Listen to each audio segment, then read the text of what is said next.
Bien, vamos a iniciar en esta mañana nuestra reflexión de la palabra en el día de hoy. El tema del día de hoy lo he resumido con una frase de pregunta. Dice así: Dios quiere usarnos para edificar su iglesia. ¿Te unes a nosotros o nos observas de lejos? Repito, Dios quiere usarnos para edificar su iglesia.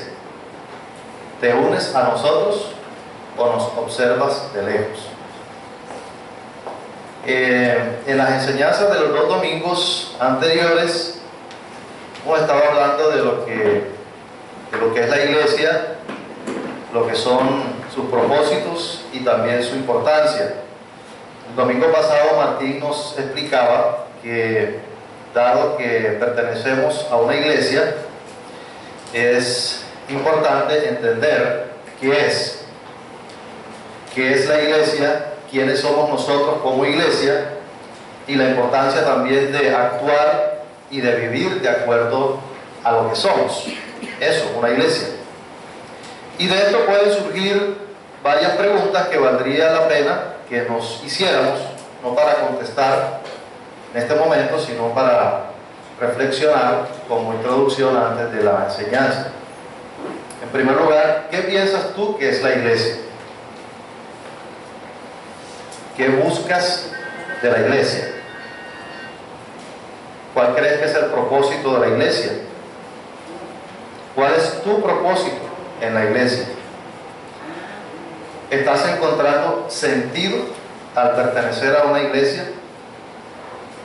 ¿Eres un participante activo en la iglesia o un espectador? Vamos a tratar en la mañana de hoy de contestar a la luz de la palabra de Dios y con la ayuda de Él y con su guía estas y otras preguntas referentes al propósito de la iglesia y al propósito de nosotros como miembros de ella. Entonces, vamos a orar para pedir dirección a Dios. Padre, te damos gracias, Señor, en esta mañana. Gracias porque siempre podemos estar confiados y seguros de tu bondad, de tu misericordia y de tu gracia y de tu favor conseguidos en la cruz a través de tu Hijo Jesucristo. Eso es lo que nos ayuda, nos anima a seguir adelante, y que también por Él podemos tener sabiduría, la sabiduría que necesitamos para entender tu palabra y para también, Señor, reflexionar de qué manera podemos aplicarla.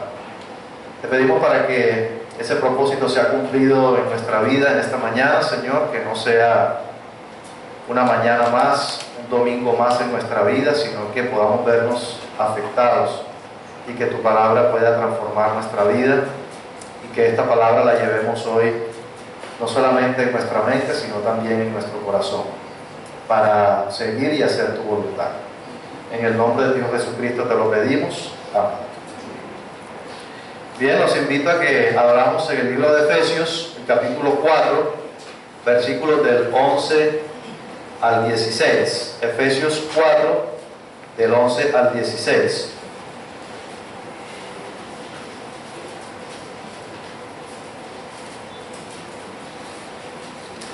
Vamos a tomar otro pasaje que nos da buen contenido y buena información acerca de lo que es la iglesia y su propósito. El domingo pasado Martín nos trajo Primera de Pedro, ¿cierto, Martín? Primera de Pedro.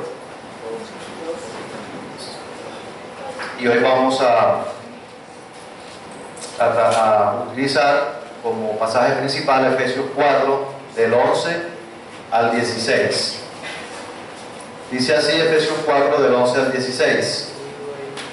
Y Él mismo, hablando del Señor Jesucristo, constituyó a unos apóstoles, a otros profetas, a otros evangelistas, a otros pastores y maestros, a fin de perfeccionar a los santos para la obra del ministerio, para la edificación del cuerpo de Cristo, hasta que todos lleguemos a la unidad de la fe y del conocimiento del Hijo de Dios, a un varón perfecto, a la medida de la estatura de la plenitud de Cristo, para que ya no seamos niños fluctuantes, llevados por doquiera de todo viento de doctrina, por estratagema de hombres que para engañar emplean con astucia las artimañas del error, sino que siguiendo la verdad en amor, crezcamos en todo en aquel que es la cabeza, esto es Cristo, de quien todo el cuerpo bien concertado y unido entre sí, por todas las coyunturas que se ayudan mutuamente, según la actividad propia de cada miembro, recibe su crecimiento para ir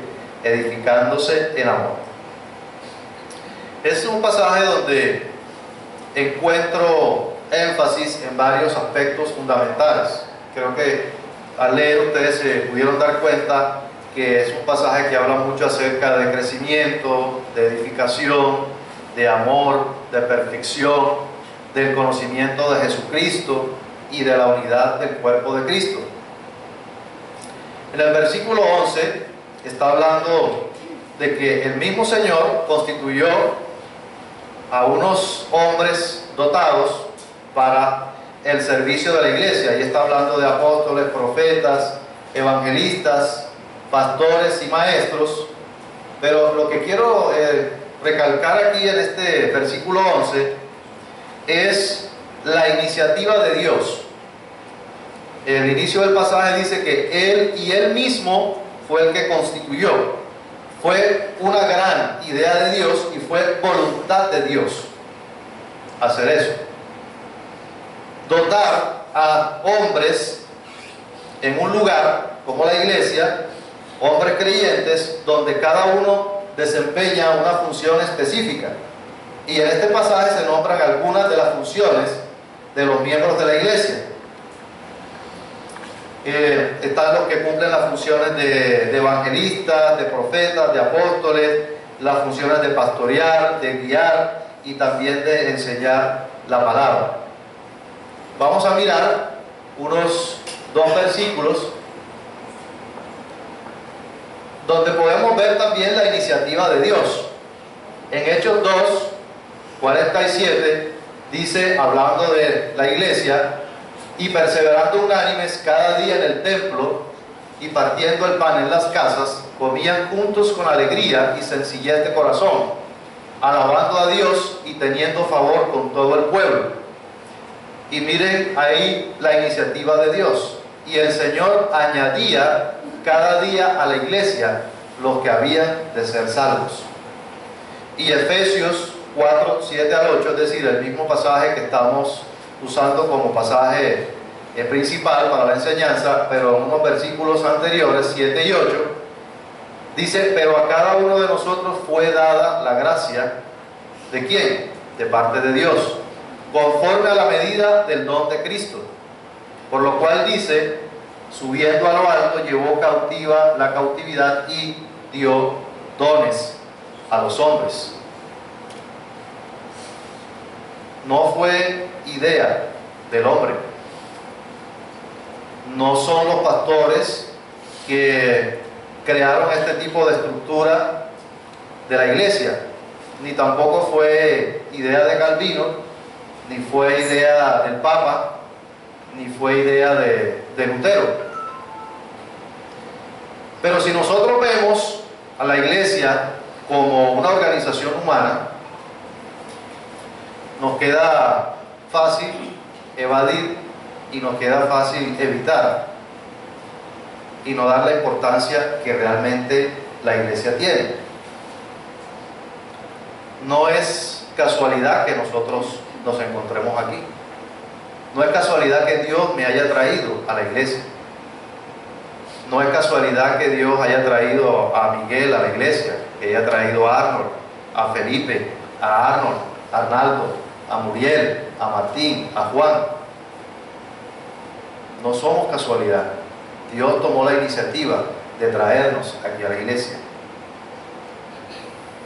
Fue una idea de Dios que cada uno de nosotros también funcionemos con diferentes dones con los cuales Dios nos ha dotado. Y lo que estamos viendo es una estructura donde todos los miembros participan activamente. no es solo una labor y una tarea de los pastores o de los líderes.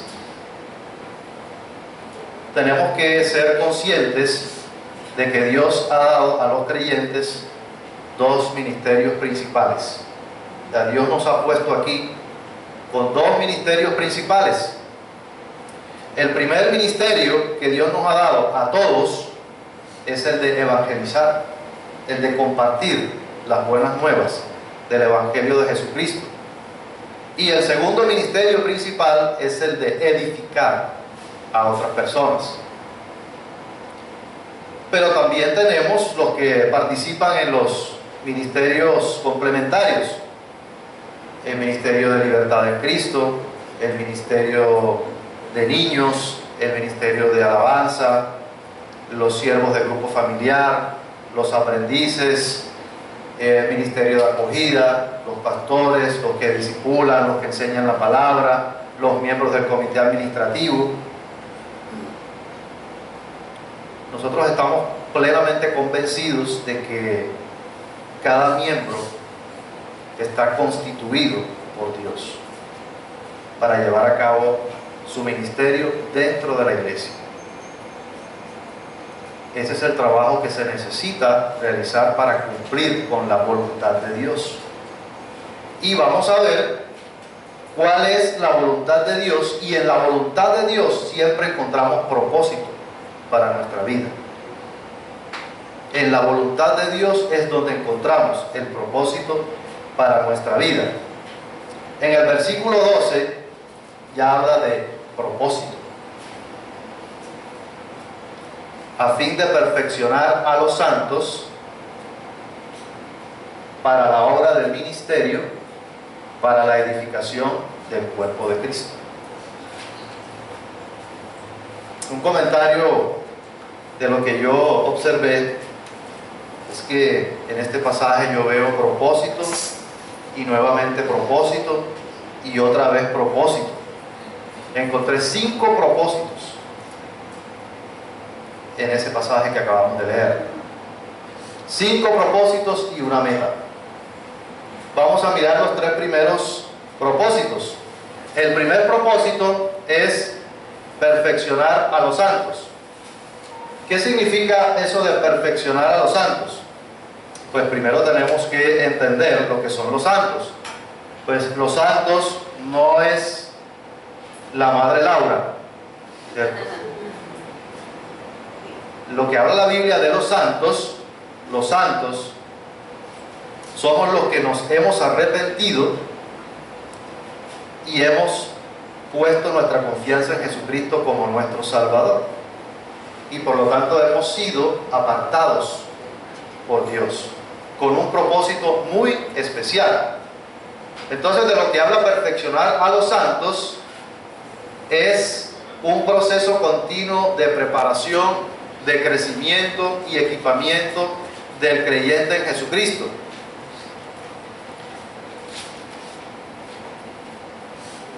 ¿Qué es perfeccionar? El perfeccionar quiere decir que cuando nosotros nacemos como creyentes somos inmaduros. La perfección no significa que no tengamos errores. La perfección no significa que no tengamos pecado. El proceso de perfección significa que debemos ir creciendo, que debemos ir desarrollándonos, preparándonos y equipándonos, porque la madurez no se alcanza por sí sola. No somos maduros automáticamente. La madurez por medio de Dios. Tenemos que nosotros procurar alcanzar la madurez. Y es un proceso sistemático. El perfeccionar a los santos es un proceso sistemático. Por ejemplo, unas personas se equiparon y se prepararon para enseñarme cuando yo entré a la iglesia. Ya habían personas que estaban preparadas y equipadas para darme el estudio básico, para edificarme en un grupo familiar, para discipularme, para aconsejarme, para orientarme, para exhortarme, para consolarme. Luego yo me preparé y me sigo preparando para enseñar a otros. Y a su vez esos otros se preparan también para poder dar lo que ellos recibieron y poderlo enseñar. Es un proceso sistemático. Eso es el perfeccionar. Ahora, ¿qué es la obra del ministerio? La obra habla de una movilización. La obra no es algo pasivo, sino es algo activo. La obra del ministerio, pues significa lo que Dios ha encomendado a llevar a cabo: predicar el Evangelio y hacer discípulos. La movilización, la obra del ministerio es la movilización de los miembros con el fin de llevar a cabo la predicación, el discipulado, la edificación y el ministerio mutuo. Ahí vemos la gran comisión que encontramos en Mateo capítulo 28, versículo 19 al 20. Siguiente propósito para la edificación del cuerpo de Cristo. ¿Qué es la edificación del cuerpo de Cristo? Tercer propósito. Pues el domingo pasado Martín nos habló de la iglesia como un edificio que está en construcción. Nosotros somos las piedras vivas que hacemos parte de la construcción de la iglesia, pero teniendo en cuenta quién es el cimiento. El cimiento de esa construcción debe ser el Señor Jesucristo. En el pasaje de Efesios se utiliza una simbología diferente y es la simbología del cuerpo humano. Habla de un proceso de crecimiento del cuerpo de Cristo, del cual hacemos nosotros parte, quienes somos los creyentes, los santos. Pero ese cuerpo necesita alimentarse para crecer y para poder sostenerse. Vamos a mirar lo que dice en Colosenses capítulo 2, versículo 19, parte B, hablando del Señor Jesucristo, en virtud de quien todo el cuerpo, que aquí utiliza nuevamente la simbología del cuerpo, en virtud de quien todo el cuerpo, nutriéndose y uniéndose por las coyunturas y ligamentos, crece con el crecimiento que da Dios. Pues la simbología que usa la palabra en cuanto al cuerpo humano es muy ilustrativa, puesto que nos hace recordar lo que le sucede a un cuerpo cuando no se alimenta. Un niño, por ejemplo, cuando nace, un niño necesita ser alimentado, ¿cierto? Necesita darle sus teteros, necesita darle la leche materna. Gracias, Mónica. Primero la leche materna y después el tetero, ¿verdad? Sí. Pero si un niño no se alimenta bien de esa manera, pues no va a tener el desarrollo y el crecimiento adecuado para poder tener actividad física, para poder estudiar, para poder desarrollarse físicamente, emocionalmente, mentalmente. Es un cuerpo que no se está desarrollando de la manera correcta. Y lo mismo sucede con nosotros. Lo mismo sucede con el cuerpo de Cristo.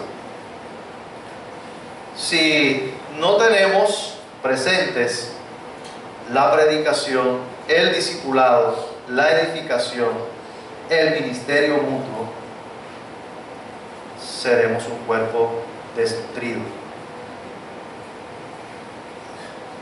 Por eso nosotros aquí en Koinonia hacemos mucho énfasis en que los miembros participen inicialmente en los dos ministerios principales o los dos ministerios básicos que ya les comenté. que son el evangelismo y la edificación. Esa es la razón por la cual tenemos grupos familiares, porque vemos en la palabra lo que la palabra nos está queriendo decir acerca de la edificación y acerca de llevar el evangelio, y esa es la razón por la cual tenemos grupos familiares, porque el grupo familiar es el lugar donde podemos llevar a cabo ese desarrollo, el crecimiento y la madurez de los creyentes, pero todo fundamentado en la obra de Jesucristo y en la palabra de Dios. Por eso tenemos un tiempo de el poder de Cristo, el enfoque en la presencia de Cristo, el enfoque en el poder de Cristo, un tiempo en donde podemos expresar nuestras cargas, también podemos expresar situaciones en las cuales tengamos que dar un testimonio o dar gracias a Dios por algo. Ahí es donde nos edificamos. Pero también esto se puede realizar en los ministerios complementarios. El ministerio de alabanza, por ejemplo, que tiene como función guiar a la congregación a la presencia de Dios para poder recibir la palabra unos minutos después. El ministerio de libertad en Cristo tiene como propósito el de guiar a los miembros a liberarse de ataduras y mentiras que aún siguen creyendo y que no los dejan crecer y edificarse correctamente. Cuando hacemos discipulado, por ejemplo, que pasamos del estudio básico a nueva vida en Cristo, también es una oportunidad para crecer y madurar, lo mismo que cuando hacemos los cursillos doctrinales. En todos esos espacios crecemos, nos edificamos y maduramos. En la alabanza y la adoración, unos edifican y los otros se edifican. En los retiros de libertad en Cristo, los aconsejados se edifican y los consejeros edifican. En la enseñanza de los discipulados, pues el que enseña la palabra está edificando y el que recibe se edifica. En los grupos familiares, todos los miembros, cuando hay necesidad, cuando hay debilidades en ciertas áreas, unas personas expresan esas debilidades para ser edificados y los demás los edifican. Eso es lo que Dios quiere y es lo que nos está diciendo Efesios capítulo 4, versículos del 11 al 16. Dios quiere que exista una iglesia que sea nutrida. Eso es una iglesia que se nutre, como lo dice Colosenses. Esa es una iglesia que se une por las coyunturas y los ligamentos, sin la dependencia de unos miembros con otros. Eso es lo que Dios quiere. Esa es la voluntad y el propósito de Dios. Yo les había comentado que vi tres propósitos inicialmente, pero aparte de los tres propósitos, también hay una meta. Entonces, en el versículo 13, vemos cuál es la meta en la iglesia. Hay propósitos, pero esos propósitos nos deben llevar a una meta. No existen objetivos ni existen propósitos si no tenemos una meta que cumplir. Y aquí Efesios nos dice cuál es la meta a la que debemos llegar cuando hemos cumplido los propósitos o estamos cumpliendo los propósitos de Dios. Vamos a mirar cuáles son esas metas, porque la edificación nos conduce a, y es a lo que Dios nos quiere llevar. Dios nos quiere llevar a la unidad de la fe. Es decir, nos perfeccionamos para la obra del ministerio, para la edificación del cuerpo de Cristo, con una meta. Inicialmente, la unidad de la fe. Es decir, que todos creamos una misma cosa, pero fundamentados en la palabra de Dios, mas no en la sabiduría del mundo, ni en la sabiduría personal o humana, sino basados en la palabra de Dios. La otra meta que tiene que ver con la unidad es en el conocimiento de Jesucristo. La unidad no solamente en la fe, sino también en el conocimiento de Jesucristo. Es decir, en su obra, en su persona, pero también algo muy importante, que todos crezcamos o que todos lleguemos a alcanzar la unidad en lo que es la voluntad de Dios, la voluntad del Señor Jesucristo para nuestra vida. En eso debemos ser también unánimes, en saber y en conocer cuál es la voluntad del Señor Jesucristo para nuestra vida. ¿Qué es lo que quiere el Señor Jesucristo para mi vida? ¿Qué es lo que quiere para tu vida? Siguiente, por favor. Ser creyentes perfectos. Pero como les decía, ser perfecto no es que no tengamos errores ni tengamos pecados. Ser creyentes perfectos es reconocer que tenemos pecado y confesarlo. ¿Ok? Es diferente, es reconocer si pecamos, reconocer que tenemos pecado, arrepentirnos, apartarnos. Eso es ser maduros, ser creyentes perfectos, ser maduros en santidad. Ser maduros en santidad, en fe, en amor, en esperanza y en obediencia a Dios. Esa es la meta a la que Dios nos quiere llevar. Y finalmente, según el versículo 13, a que todos lleguemos a la medida de la estatura de la plenitud de Cristo. Esa es la medida que nos pide la palabra a la que debemos llegar. Pero diremos, uy, qué difícil eso. O sea, yo sí llegaré a la medida de la estatura de la plenitud de Cristo. Pues ese es el nivel de madurez que Dios nos está pidiendo que lleguemos. Es una medida para evaluar el nivel de nuestra madurez. Esa es la medida. Es la estatura de la plenitud de Cristo. Sí, los niños cuando van al pediatra, ¿cierto? Los miden para ver cómo va su estatura, si se está desarrollando adecuadamente de acuerdo a su edad. Entonces ahí calculan, hacen unos cálculos, unos percentiles, pero nos parece que el niño no se está desarrollando. Hay unos que están más desarrolladitos, ¿cierto?, que otros. Pero Dios nos está poniendo a evaluarnos. En la meta es el nivel de madurez a la medida de la estatura de la plenitud de Cristo. Y es que nosotros tenemos que proveer para eso, porque la madurez no es automática.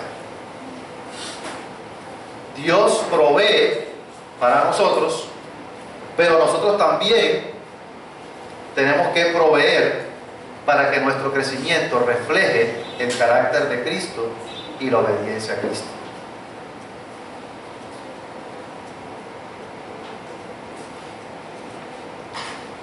Siguiente propósito.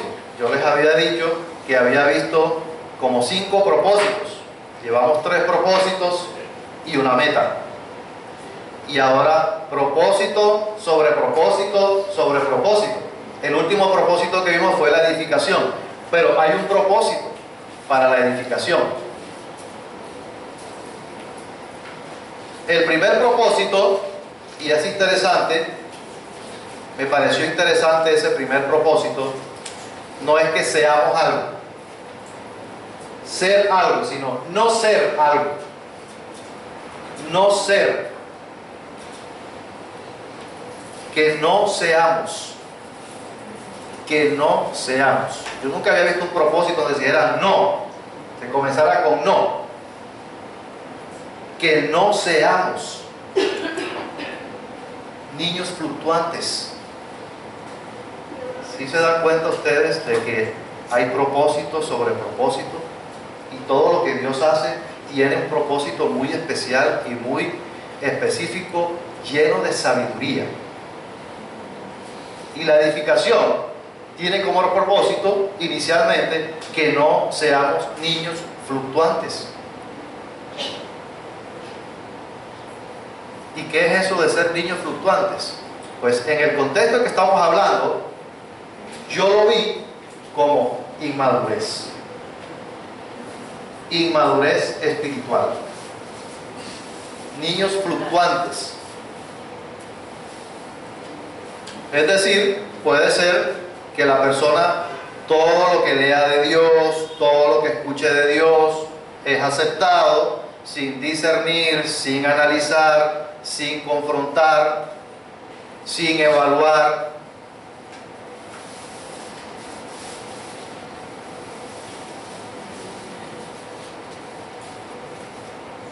Sí, llevado por doquiera viento de doctrina. Enseñanzas actuales, como por ejemplo la prosperidad, el evangelio de las obras, el sobreénfasis en las emociones y otras cosas.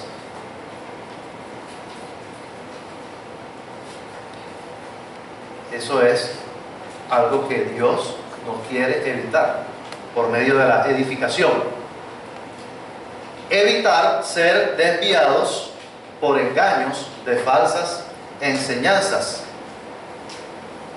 Evitar ser desviados por engaños de falsas enseñanzas. Ahí dice, por estratagema de hombres que utilizan estrategias y las artimañas del error. Eso es lo que sucede al no estar edificándonos apropiada y adecuadamente. O sea, quiere decir que Dios nos está avisando, nos está advirtiendo de a dónde podemos llegar si no seguimos su palabra en cuanto a la edificación. Es decir, nos estamos exponiendo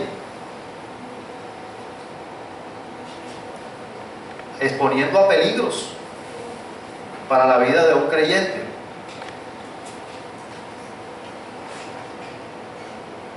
Un creyente que no se relaciona con otros. Un creyente que no estudia la palabra de Dios. Un creyente que no se edificado. Es un creyente que no solamente está perdiendo bendiciones.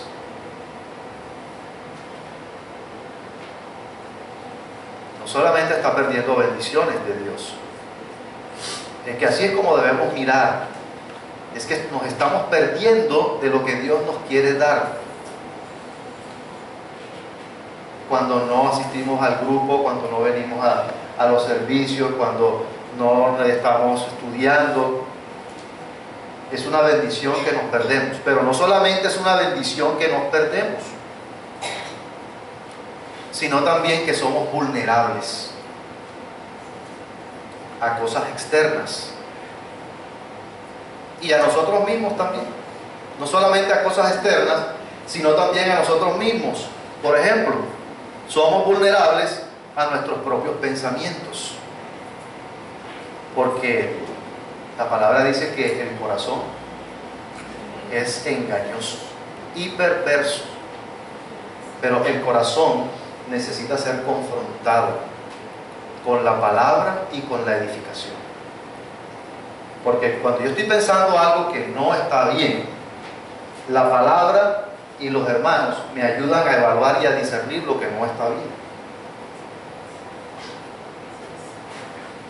Pero si yo no me estoy edificando, soy preso de mis pensamientos y de mi corazón y de mi sabiduría, de los pensamientos del mundo. Vulnerable a la sabiduría humana.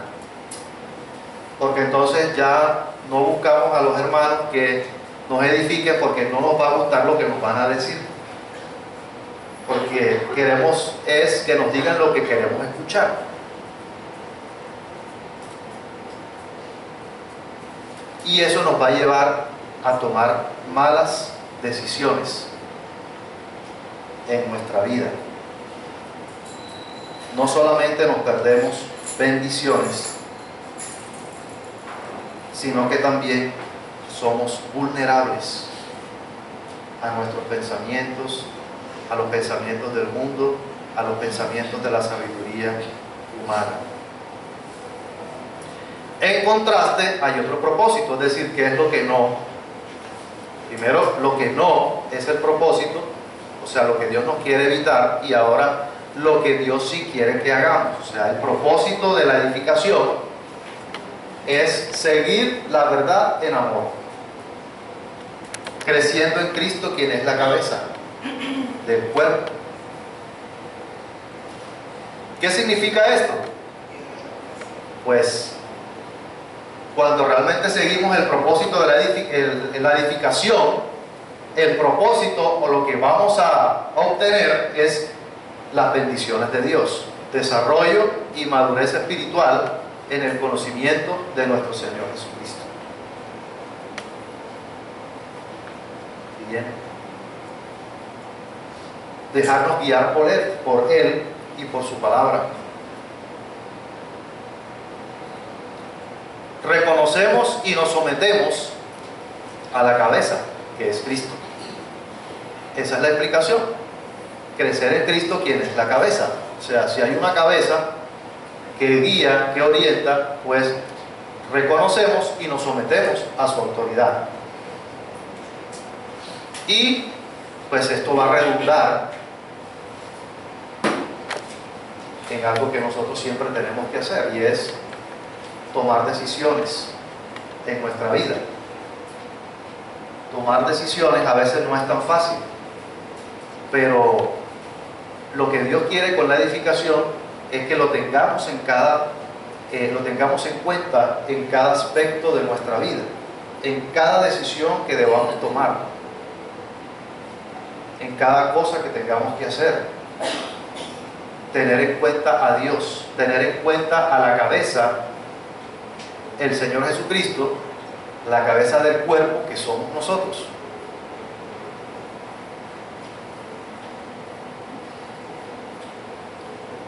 Y en el versículo 16, pues nos dice de qué manera podemos llegar a hacer o a cumplir los propósitos de Dios y la meta.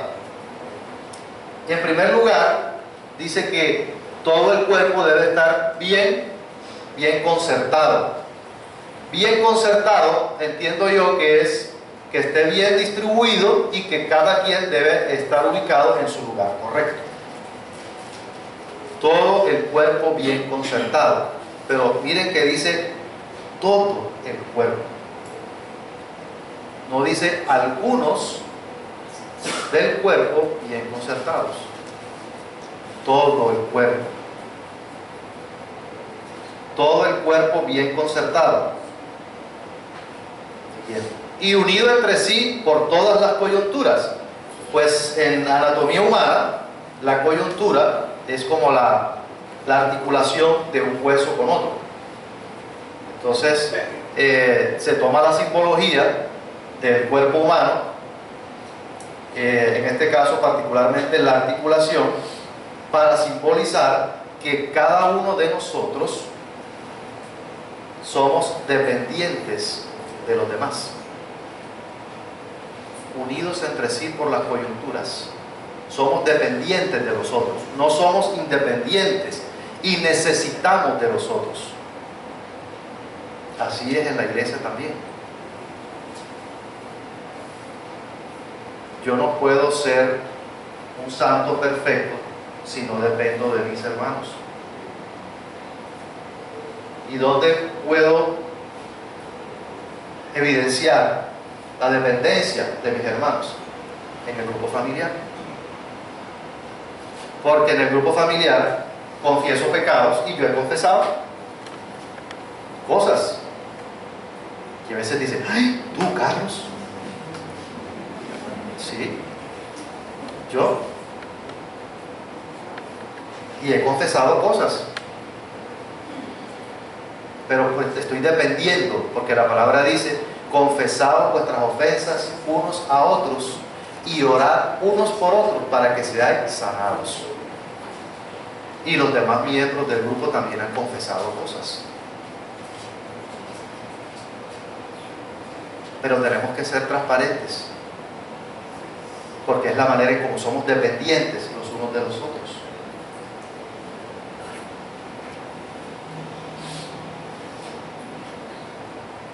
Bien.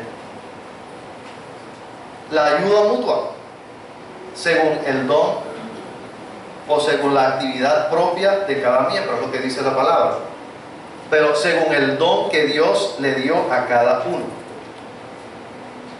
Nos ayudamos mutuamente según el don que Dios a cada uno le dio.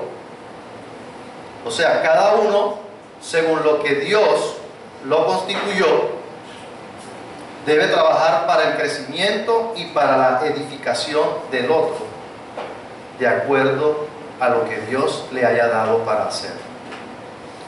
No es un don para mi propia satisfacción. No es un don para mostrarme de que sé y de que puedo hacer.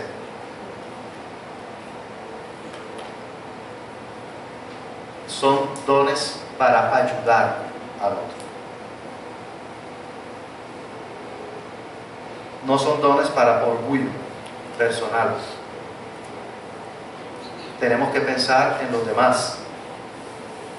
Y lo que yo veo es que la manera de hacerlo está hablando de cosas importantes. Está hablando de relaciones de las personas, o sea, de los miembros del cuerpo, primero con Dios y luego con los demás. Relaciones primeramente con Dios y luego con los demás. O sea, lo que veo según este pasaje y lo que enseña la palabra de Dios es que no hay iglesia sin relaciones. No hay iglesia si no hay relaciones. Si no hay relaciones, no estamos cumpliendo nuestro papel como miembros del cuerpo.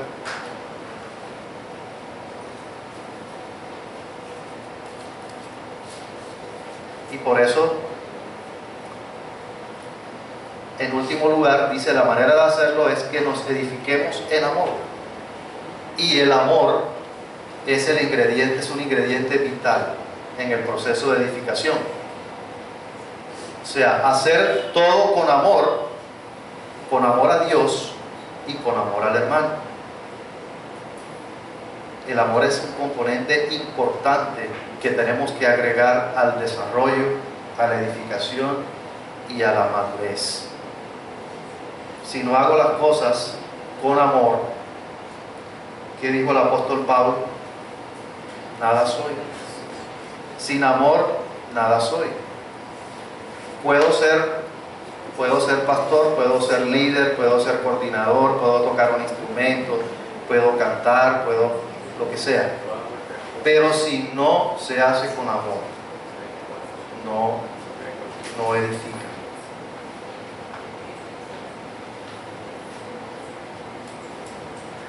Veamos qué enseñanzas podemos aplicar nosotros para nuestra iglesia local, que es la IBK.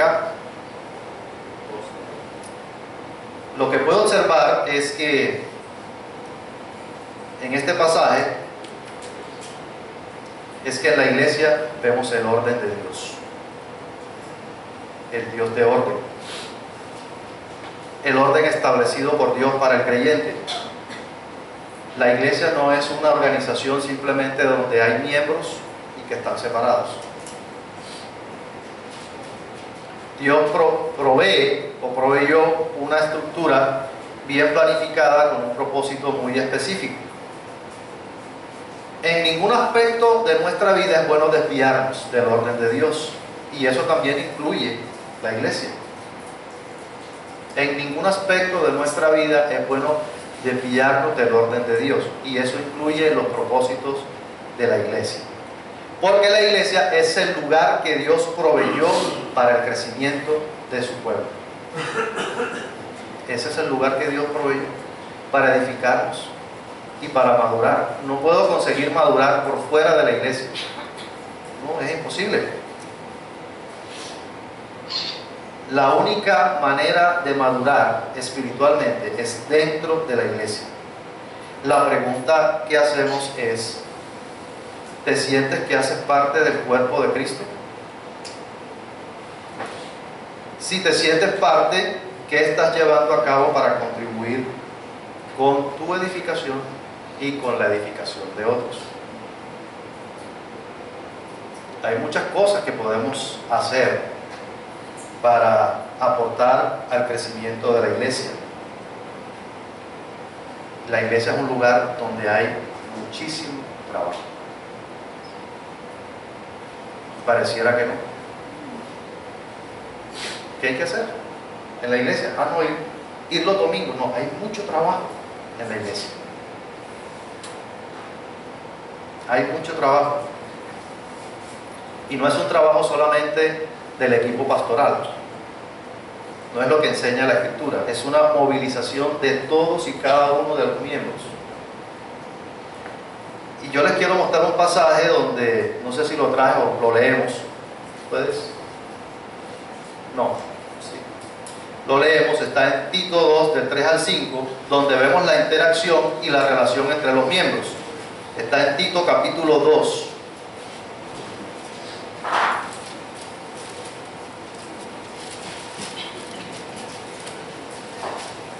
Tito capítulo 2, del 3 al 5. Del 3 al 8, perdón. Tito 2, del 3 al 8. Alguien, por favor, que nos lea Tito 2, del 3 al 8.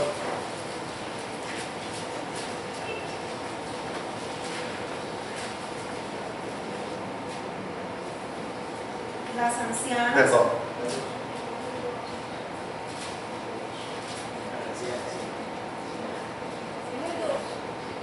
Sí, correcto.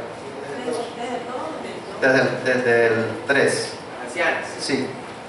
Las ancianas asimismo sean reverentes en su corte, no calumniadoras, no esclavas del vino, maestras del bien, que enseñen a las mujeres jóvenes a amar a sus maridos y a sus hijos, a ser prudentes, castas, cuidadosas de su casa, buenas, sujetas a sus maridos, para que la palabra de Dios no sea blasfemada. Exhorta asimismo a los jóvenes a que sean prudentes, presentándote tú en todo como ejemplo de buenas obras, en la enseñanza mostrando integridad, seriedad, palabra sana e irreprochable, de modo que el adversario se avergüence y no tenga nada malo que decir de vosotros. Un ejemplo de enseñanza de cosas prácticas del cuerpo, pero que siendo prácticas al mismo tiempo son principios de la palabra y que también glorifican a Dios. Dice que las ancianas, o sea, las mujeres con más experiencia, no necesariamente que son viejas, sino las mujeres casadas con más experiencia, deben enseñar a las más jóvenes a cómo llevar la casa y criar sus hijos. Eso es edificación. Las mujeres que tienen experiencia enseñen a las más jóvenes a cómo llevar su casa y criar a sus hijos, de cómo ser prudentes, castas, cuidadosas de su casa, buenas, sujetas a sus maridos. Eso es edificación. Esa es una manera en la que podemos también edificar. Una mujer joven que necesita consejo de una mujer que ya tiene más tiempo de estar casada y que tiene mucha más experiencia, la puede ayudar. Y lo mismo los hombres también. Los hombres que tienen más edad, también, y tienen más experiencia, enseñar a los hombres más jóvenes de cómo guiar a su familia espiritualmente. las parejas dar cursos de noviazgo, cursos prematrimoniales. Hay miembros que aún no han hecho discipulado, los demás que ya lo han hecho, están equipados para poder hacerlo. ¿Qué estamos haciendo para capacitarnos en la palabra de Dios para llevar una vida que le agrade? ¿Qué estoy haciendo yo para fortalecer mi relación con el Señor Jesucristo? Si no lo estás haciendo, pues, ¿cuáles son los obstáculos? Puedes acercarte a alguien de tu confianza, de tu grupo, y expresar qué obstáculos tienes para que te podamos ayudar. Eso es edificar. Si Dios te ha traído acá, a Koinonia, no es por casualidad. Hay un propósito. Habla con Dios y dile que te guíe y te oriente a hacer lo que Él tiene para ti en la iglesia. Porque la obra de Dios no termina cuando uno se arrepiente y pone su fe en Jesucristo. Al contrario, es allí cuando comienza. Ahí es cuando comienza el proceso de madurez espiritual. La voluntad de Dios no es que nos quedemos como estamos, inmaduros. Dios quiere que crezcamos, que maduremos y que nos nutramos. Tenemos que pedir ayuda a Dios para derribar todo obstáculo en nuestra vida que esté impidiendo la madurez. Yo quiero que, para finalizar, con base en este pasaje y en la reflexión que hemos hecho, podamos repetir esta frase que está basada en lo que aprendimos hoy, que todos repitamos. Yo voy a leerlo primero y después a la voz de tres lo leen ustedes. Dado que me he arrepentido de mis pecados y he confiado en Jesucristo, soy un santo que Dios quiere perfeccionar a fin de hacer la obra del ministerio para la edificación del cuerpo de Cristo, que es la iglesia. Entonces, a la voz de tres, poder expresar eso que está ahí. 1, 2, 3. Dado que me he arrepentido de mis pecados y he confiado en Jesucristo, soy un santo que Dios quiere perfeccionar a fin de hacer la obra del ministerio para la edificación del cuerpo de Cristo, que es la iglesia. Vamos a orar. Padre, te damos gracias, Señor. Gracias por tu palabra, gracias por tu amor, por tu bondad. Gracias por lo que tú eres y lo que tú significas para nuestra vida. Nosotros en esta mañana reconocemos a tu Hijo Jesucristo como cabeza de nuestra iglesia y que nosotros somos su cuerpo. Nosotros entendemos, Señor, lo que tu palabra nos acaba de expresar, nos acaba de decir, pero necesitamos más que eso, Señor. Necesitamos tomar decisiones importantes en nuestra vida para que la palabra no se quede allí, sino que se haga una realidad. Yo oro, Señor, principalmente para que todo obstáculo, todo impedimento, ya sea espiritual, físico, emocional, cualquier cosa, Señor, que esté impidiendo tu voluntad, cualquier cosa cualquier fortaleza, Señor, que se esté armando en contra del conocimiento tuyo, sea derribada, para que se puedan cumplir los propósitos tuyos, Señor, en esta iglesia que tú amas y en la cual tú nos has puesto con un propósito muy especial, Señor. Te doy las gracias por los miembros de la Iglesia Bíblica Koinonia, Señor, por cada uno de ellos. Oro para que podamos tomar decisiones con base en esta enseñanza. Oro para que haya cambios, Señor, para que haya transformación en el corazón, en el ser interior, de manera, Señor, que la vida nuestra sea transformada por tu palabra y por el poder de tu Espíritu Santo, Padre. Te doy las gracias, Señor, por lo que tú vas a comenzar a hacer. Capacítanos, Señor, y provéenos para poder obedecerte y hacer tu voluntad en esto que nos has mostrado. Gracias, Padre. Te lo pedimos en el nombre de Cristo Jesús, nuestro gran Dios y Salvador. Amén. Amén.